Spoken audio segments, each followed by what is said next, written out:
দেশনায়ক নেতাজি সুভাষচন্দ্র বসুর অজানা রহস্য জানার অধিকার দেশবাসীর আছে, এ কথাগুলি বলেছেন নেতাজির ফাইল সংক্রান্ত গবেষণার যিনি সবথেকে বিখ্যাত হয়েছেন জয়দীপ মুখার্জি।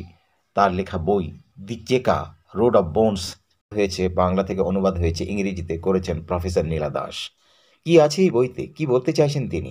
অনেক রহস্য উঠে এসেছে নেতাজি সুভাষচন্দ্র বসু সম্পর্কে জয়দীপ মুখোপাধ্যায়ের লেখা এই বইটির মাধ্যমে। সম্প্রতি তিনি জলপাইগুড়িতে এসেছিলেন, নেতাজি সুভাষ ফাউন্ডেশনে তিনি তার বক্তব্য রেখেছেন।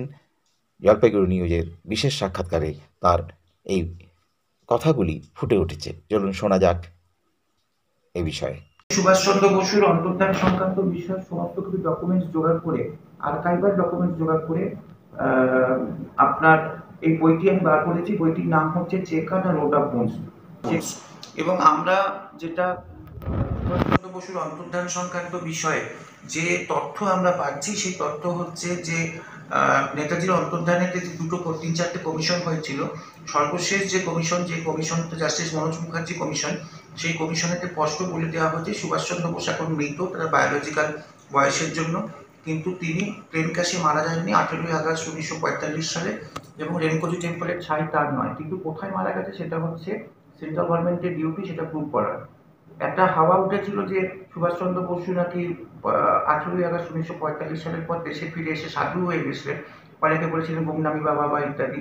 সেটাও উত্তরপ্রদেশ সরকার একটি কমিশন করেছিল যার নাম হচ্ছে সহায় কমিশন, বিচারপতি সহায় কমিশন। সেই কমিশনের রিপোর্টে দেখা গেছে যে সুভাষচন্দ্র বসু কখনো গুমনামি বাবা ছিলেন না। তাহলে এখন মাঝখানে একটাই অপশন পড়ে রইল, যে অপশনটার নাম হচ্ছে রাশিয়ার অপশন বা তৎকালীন সোভিয়েতের অপশন। আমরা যে তথ্য এবং বিভিন্ন ডকুমেন্টস পাচ্ছি তাতে দেখতে পাচ্ছি যে সুভাষচন্দ্র বসু 1945 সালের পর রাশিয়াতে আশ্রয় নিয়েছিলেন, এবং তার শেষ পরিণতি যা কিছু হয়েছে সব সাইবেরিয়াতেই হয়েছে। এবং সেটাকেই আমি ইন্ডিকেশন করে আমার বইটাকে আমি তুলে ধরেছি, এবং তাদের মধ্যে সমস্ত আর্কাইভাল ডকুমেন্টস এবং দুষ্প্রাপ্য ফটো বা অন্যান্য সমস্ত জিনিসপত্রগুলো আমরা দিয়ে সেখানে এটাকে আমরা সত্যকে প্রকাশ করবার জন্য একটা প্রচেষ্টা গ্রহণ করেছি।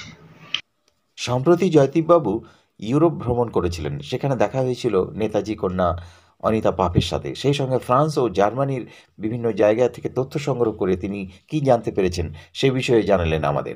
ফ্রান্স গভর্নমেন্ট 2019 সালে বলেছিল যে 47 সাল পর্যন্ত সুভাষচন্দ্র বসু জীবিত ছিলেন, এবং তার ফাইল তারা প্রকাশ করেছিল, কিন্তু তারা একটা অদৃশ্য কারণে সেই ফাইলকে তারা ক্লাসিফাইড করে দিয়েছে, তারা বার করছে না।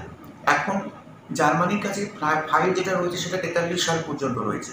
আমি সুভাষচন্দ্র বসুর কন্যা ডক্টর অনিতা বসু বাপের সাথে আমার সৌজন্য সাক্ষাৎকার হয়েছে, আমি তাকে সংবর্ধনা জানিয়েছি, এবং তার কন্যাও চেষ্টা করছেন তার পিতার যে মৃত্যু রহস্য সেটাকে উদ্ঘাটন করা। এবং তিনি তার একটা অবশ্য বিশ্বাস আছে যে তিনি সুভাষচন্দ্র বসু প্লেন ক্র্যাশে তিনি মারা গেছেন, এরকম তার একটা বিশ্বাস আছে।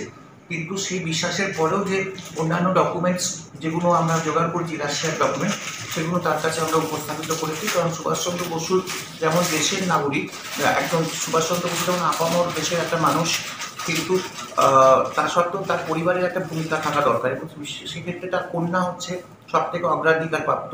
এবং তার কন্যা তিনি আমার যে বইটা তাকে আমি প্রেজেন্ট করেছি, তিনি পড়েছেন বইটা, তিনি সেটাতেও তিনি উৎসাহ প্রকাশ করেছেন, এবং তিনি বলেছেন যে সুভাষচন্দ্র বসুর সংক্রান্ত যে তার যে স্যাক্রিফাইস, তার যে অবদান ভারতবর্ষের স্বাধীনতা সংগ্রামে, এটা যেন আমরা কেউ ভুলে না যাই। এবং সবথেকে বড় কথা হচ্ছে সুভাষচন্দ্র বসুর যে আইএনএ, এবং আইএনএ ছাড়া আমাদের কিন্তু কোনো স্বাধীনতা আসতো না। তাই 47 সালের স্বাধীনোত্তর ভারতবর্ষে সুভাষচন্দ্র বসুকে যে সম্মান দেওয়ার উচিত ছিল সেই সম্মান আমরা অনেক ক্ষেত্রে দিতে পারিনি। যদিও বর্তমান সরকার তার ইন্ডিয়া গেটের সামনে স্ট্যাচু বসিয়েছে, কিন্তু ন্যাশনাল হলিডে এখনো পর্যন্ত করেনি। সে ন্যাশনাল হলিডে করা দরকার।